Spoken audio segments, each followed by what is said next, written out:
বিজ্ঞানীদের ধারণা, তারা ধারণা করে বলেছে পৃথিবীর প্রথম প্রাণীর নাম হচ্ছে অ্যামিবা। কি নাম? ওরা বলেছে এটা এককোষী জীব। It's a very small unicellular organism found ever in the world. পৃথিবীতে পাওয়া প্রথম এককোষী প্রাণীর নাম হচ্ছে অ্যামিবা। এটা এসেছে শৈবালের মতো, এরপরে জুপ্লাংটন, ফাইটোপ্লাংটন, ব্যাকটেরিও প্লাংটন, একটার পর একটা স্পিসিজ প্রজাতি পৃথিবীতে ডেভেলপ করেছে। কোন সুবহানাল্লাহ।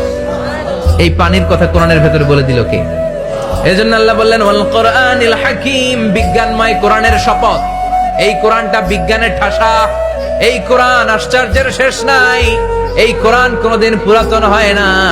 এই কোরআনের ভেতরে আল্লাহ দিয়েছেন হেদায়েতের মশাল, আর কোরআনটাকে বানিয়েছেন বিজ্ঞানের সুউচ্চ মিনার। জোরে কোন সুবহানাল্লাহ।